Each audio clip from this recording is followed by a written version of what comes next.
Evening in the city breathed heat and dust. Engines coughed, horns cried, men argued over coins. Amid that noise walked Andrew, a worn-out factory hand with grease on his palms and a sky-sized dream he could barely afford to remember. Then, movement. A man lay crumpled beside the gutter, body trembling, breath fading. Dozens passed. None stopped. Andrew froze, torn between exhaustion and conscience. Then he stepped forward. He slid his arms beneath the stranger's shoulders. The man was weightless, like lifting all the years Andrew had been ignored. Across the road, a black Bentley idled in silence.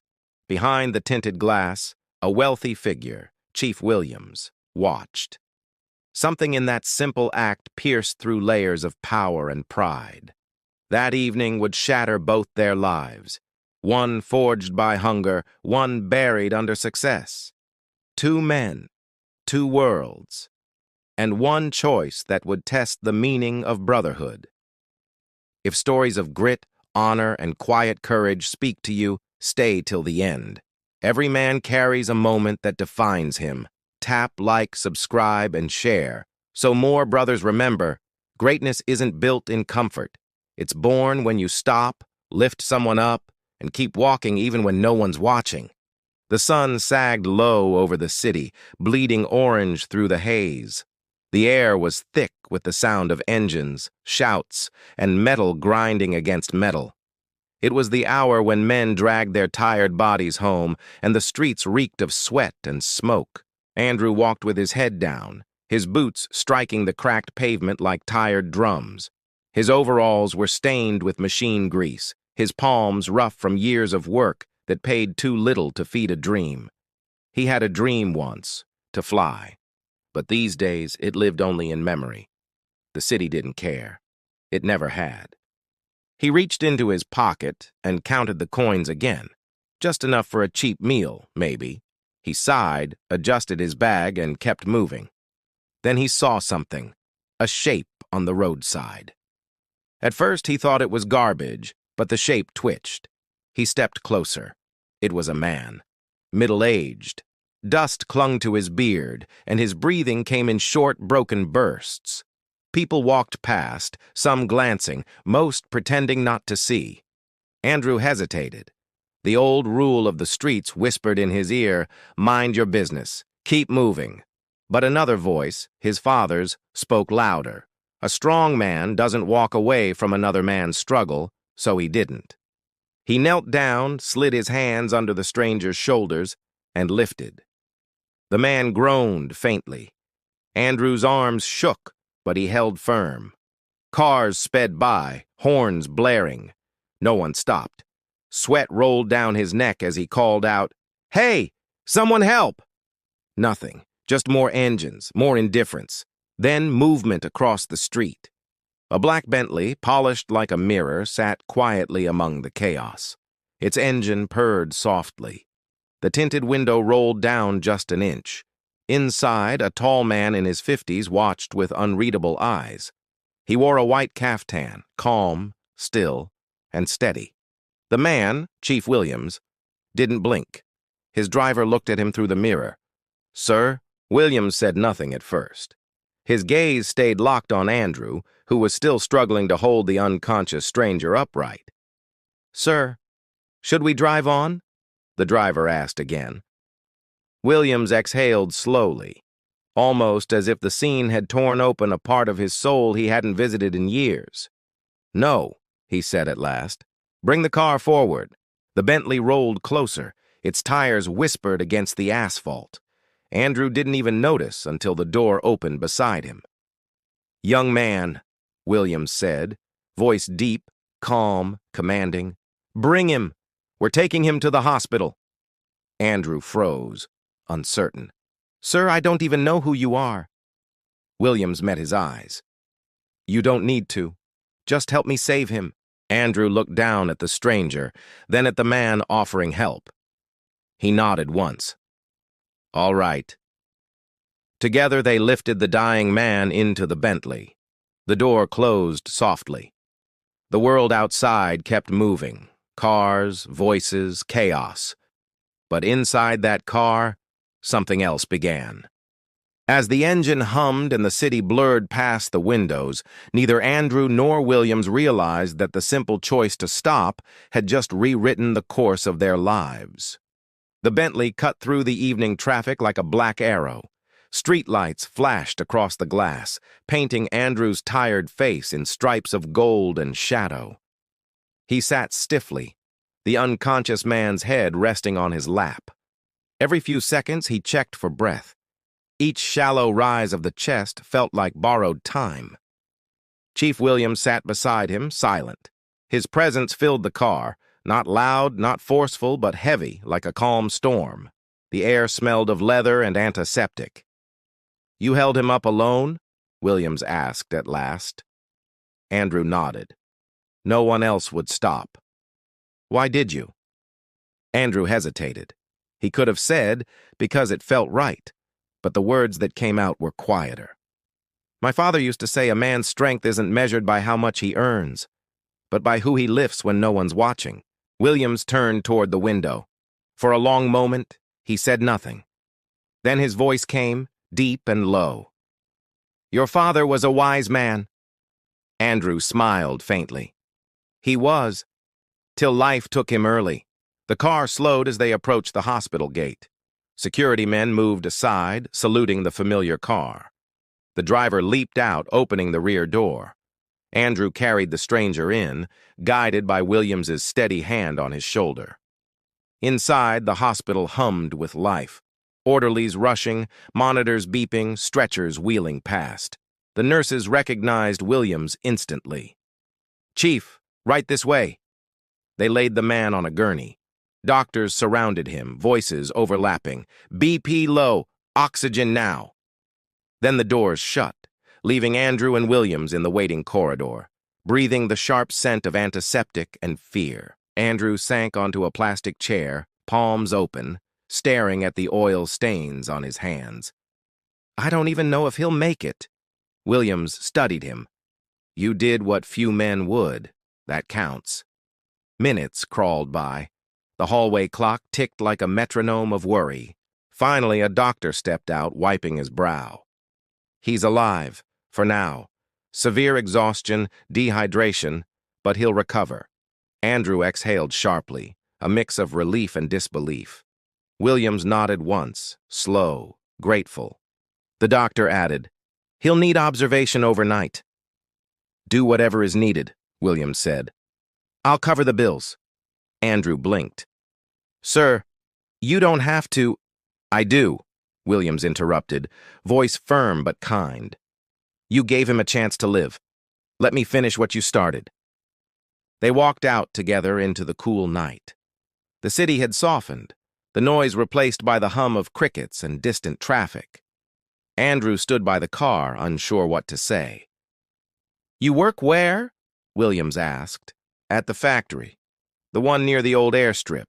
Williams's brows lifted. "Airstrip? You like planes?" Andrew chuckled softly. "Used to. My dream was to fly, sir. Life had other plans." Williams looked at him for a long moment. "Maybe those plans aren't finished." Andrew frowned slightly. "What do you mean?" The older man gave a small, knowing smile. "Meet me tomorrow at noon. Williams Holdings, Marina Street. Ask for me directly." Andrew stared. "Sir, I don't even know why." "Because," Williams said, opening the car door, "men who stop for strangers deserve more than thanks. They deserve a future." The door closed, the Bentley's engine roared to life, and the car rolled away into the sleeping city, leaving Andrew standing beneath a flickering streetlight, dusty, speechless, and carrying something he hadn't felt in years. Hope. The next morning smelled of rain and iron. Andrew stood outside Williams Holdings, staring up at the glass building that scraped the sky. His shirt was clean but faded, his boots worn at the edges. He'd rehearsed what to say a dozen times on the walk there, but words now felt too small for the place. A guard approached. "You're the young man Chief's expecting?" "Yes, sir," Andrew said quietly. The guard nodded and pressed a button. The door slid open, spilling cool air and the faint scent of polished wood. Inside, everything gleamed, floors like mirrors, men in suits moving with purpose. Andrew felt out of place, but walked tall. Moments later, an assistant led him into a broad office lined with books and models of aircraft. Chief Williams stood by the window, phone in hand, voice calm and measured. He turned as Andrew entered, ending the call. "You came," Williams said. "I said I would, sir." "Good. Sit." Andrew obeyed. Silence stretched between them, broken only by the hum of the air conditioner. Then Williams said, "I checked on the man from last night. He's stable. You saved him." Andrew exhaled in relief. "Thank God." Williams smiled faintly. "You said you once wanted to fly." "Yes, sir. When I was a boy, I wanted to be a pilot. My father said the sky was big enough for any dream. But life," he shrugged, "it clipped my wings before I even took off." Williams studied him carefully. "Do you still want it?" Andrew blinked. "Sir? The dream. Do you still want it?" He swallowed hard. "More than anything.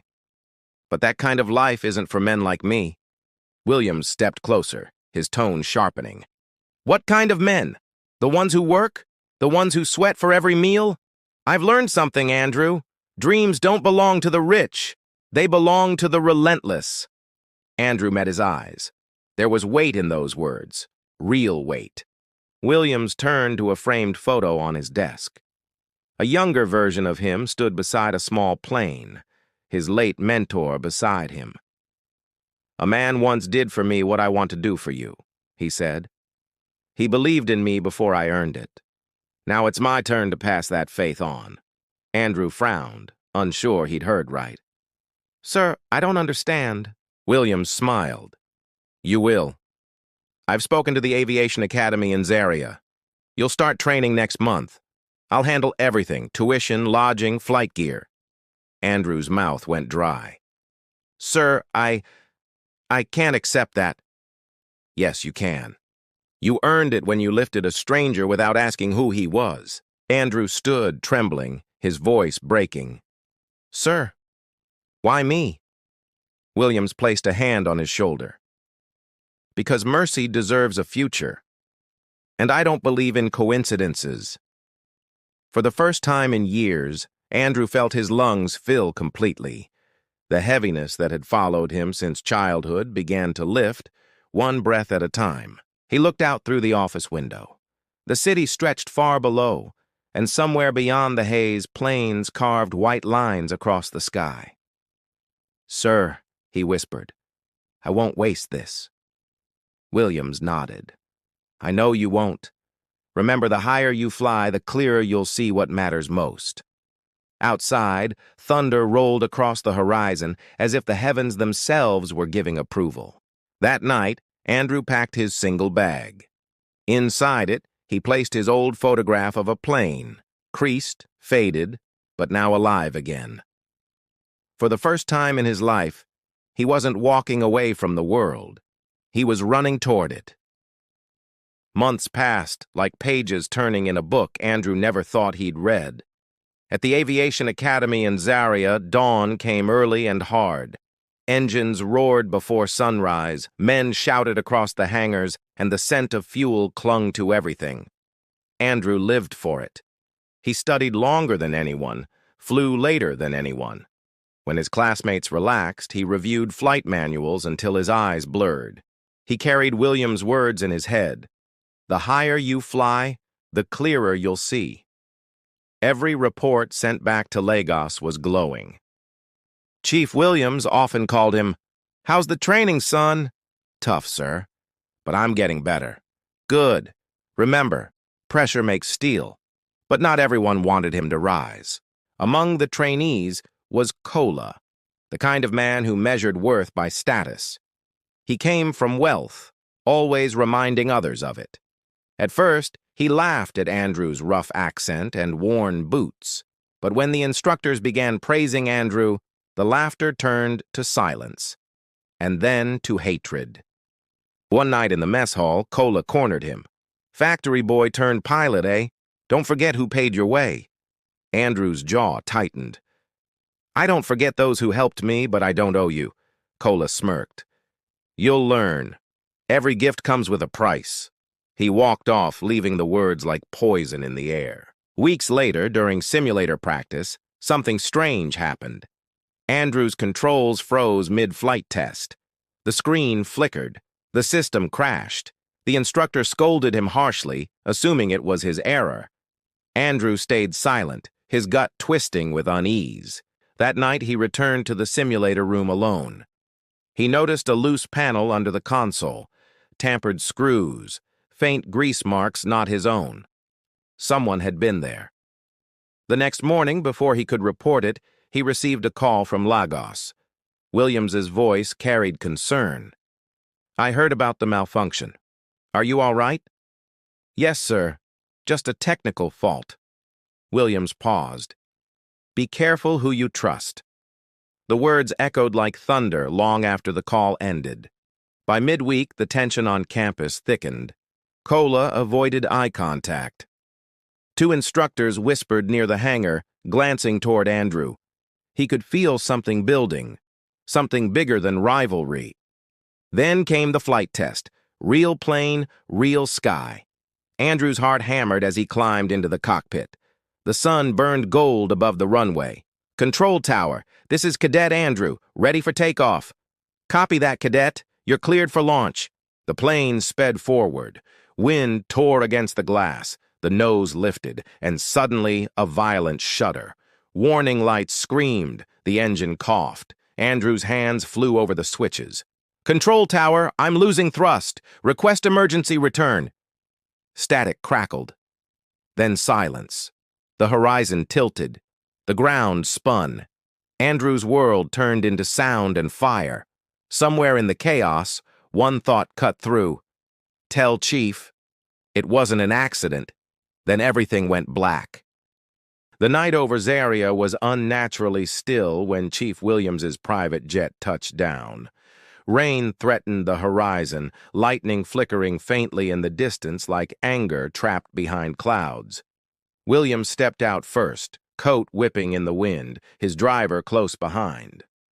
The hospital lights ahead burned white against the dark. Inside, the air was heavy with disinfectant and fear. Andrew, he said to the nurse at reception, voice firm but shaking. Where is he? Emergency ward, sir. They're stabilizing him. When Williams entered, he saw Andrew pale and bandaged, tubes snaking from his arms, one leg wrapped in plaster. The boy's chest rose slowly, each breath like a battle won. Williams's throat tightened.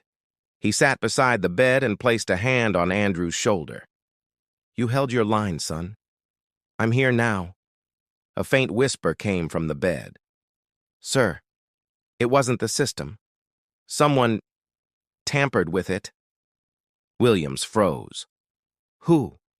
Before Andrew could answer, the doctor entered. Please, sir, he needs rest. Williams stepped back, jaw tight, eyes burning with questions that had no patience for mourning. Outside the ward, he made a call. Find out who last touched that simulator. Now. Hours later, his assistant returned with a trembling voice. Sir, it was Chief Oho. Williams's breath caught. Oho, his oldest business partner, the man who had once warned him not to trust Andrew. He was at the academy 2 days ago, the assistant continued, asking questions about the boy. Williams's fist clenched. He tried to kill him. Back in Lagos, the investigation began. Every camera feed, every maintenance log. Oho's fingerprints were everywhere. Bribes, forged entries, a trail of betrayal hiding in plain sight. Days later, Williams returned to the hospital. Andrew was awake now, weak but conscious. Sir, he rasped, why would someone do this? Williams sat beside him, his eyes hard but calm. Because envy eats men alive when they can't stand to see another rise. But truth doesn't die in wreckage. Andrew turned his head. What truth? Williams hesitated, then spoke quietly. Oho's been my business rival for years. He's wanted my downfall since the day I bought him out of a failed deal. He thinks I stole what was his. Andrew frowned. Then I was just a way to hurt you. Williams nodded slowly. Maybe, but fate doesn't make mistakes. A knock came at the door. A detective stepped in, hat in hand. Chief Oho has been arrested. He confessed to sabotaging the simulator. Andrew closed his eyes in relief, but Williams's expression didn't ease. That's not all, is it? The detective glanced between them. No, sir. During interrogation, Ojo claimed he only wanted to reclaim his blood. Williams's brow furrowed. His blood? He said the boy, Andrew, was his son. The room fell silent. Andrew's pulse quickened. What? The detective shifted uneasily. He's bringing documents. Claims he raised a child from infancy. Says you're that child. Williams stared at Andrew, disbelief clouding his face. That can't be. But Andrew's eyes were distant now, memories flickering, vague, painful. A mechanic's yard, a shouting man, a belt, a woman crying. Then nothing. He looked up slowly.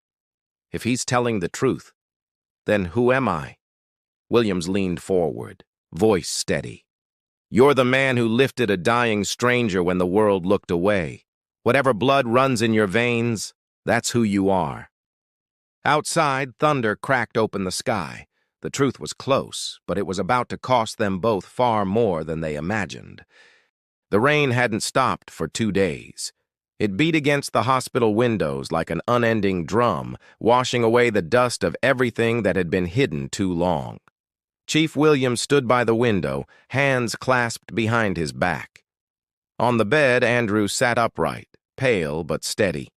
Between them lay silence, the kind that exists only between men who've seen too much and still refuse to break. The door opened. A detective entered, holding a brown envelope. The DNA results, sir. Williams turned. Andrew's jaw clenched. He didn't breathe. The officer placed the file on the table. According to the test, Chief Oho is not related to the boy. No biological connection. Andrew exhaled, a sound halfway between relief and confusion. Then why? Because guilt makes liars out of cowards, Williams interrupted softly. He stole from men, betrayed his partners. Maybe he tried to steal a legacy, too. The detective nodded. Oho's confessed.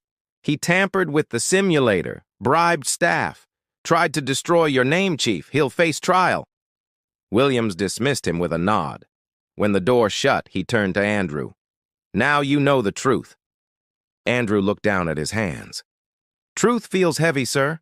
I thought knowing who I was would make things clear. Williams stepped closer.